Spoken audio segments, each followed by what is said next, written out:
Be seated.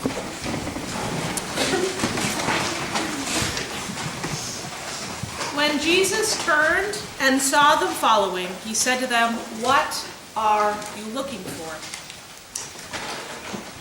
When I'm working as a new client, with a new client as a counselor, one of the very first questions I ask a new client is, what is it that what is it that you hope to get from counseling, or what brings you here today? And this is probably one of the most important questions that I can ask a new client, because without an answer to it, we would walk around forever directionless. We would have no sense of where we needed to go together in our counseling relationship, and I wouldn't really be able to provide any real help for the client. We'd be a little bit like the Israelites in the desert who walked around for 40 years without having any idea what they were looking for or what they needed. Now, frequently, a client sitting in front of me doesn't really know what they need or what they want from our time together. And so then my first task is to help them figure out how to answer that question. What is the answer to that question? Because until we find an answer, we can't really move on together to more deeper work and more deeper change. And this isn't really a one-time question either. Once it's answered, it's not done with. I myself have a therapist, and I've noticed that over time when I meet with him, he always asks the same question or something similar. So what do you want to talk about today? What brings you here today? Same kind of concept. What is it that you need today? What are you looking for as we meet together today? What are you looking for? What are you looking for? I think that that's a crucial question for all of us, even if we never walk into a counselor or a therapist's office. Because I think without an answer to this question, we will all walk around in circles in life, not really knowing where we're going and feeling vaguely unsatisfied most of the time. Because to honestly answer this question is to begin the journey toward finding a healthy and life-giving path towards what it is that we really need. What it is that we really need. Asking and answering this question honestly wakes us up out of the stupor that we often walk around in and helps us to get in touch with what is most important in our lives. For me, this is what Jesus was trying to do with his disciples in our passage from John that we heard read just a few moments ago. Jesus cuts through all the confusion with one very direct question. What are you looking for? He cuts through all the theology of the previous verses. He doesn't ask those people that approach him any deep theological questions. He doesn't ask them what they believe. He doesn't offer them tests of their belief or faith. He simply says, "What are you looking for?"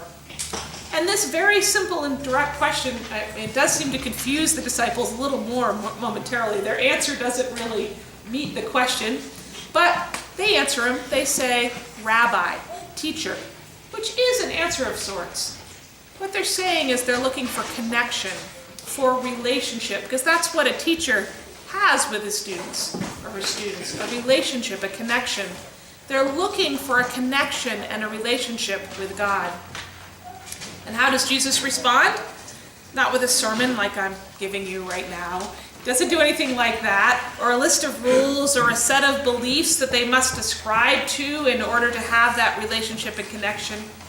He doesn't respond with an offer to join religious community. He responds with an offer of relationship. Come and see. He offers them an experience. He offers them a journey.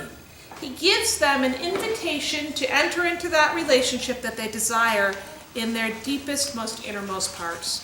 He gives them an invitation to clear away all the clutter that they have built up around themselves so that they can focus on the one thing that they really need, a relationship with a God who loves them more than life itself. I wonder what all of our lives would be like if we spent some time with this question and if we returned to it frequently. What are you looking for? Do you know what you're looking for in your life? Do you know what it is that you really need in your life? The world will give you a whole lot of answers. A whole lot of answers. Money, material security, success, entertainment, power, sex, control, safety, the newest technology, beauty, youth, a thinner, smaller waistline, thinner thighs, the latest fashion, a bigger house. The list could go on and on. But I wonder if the world is right. What if the answer for each of us for this question is really the same as it was for those disciples many years ago? What if what we also really need is relationship and connection? What if what we really need is a relationship and a connection with God?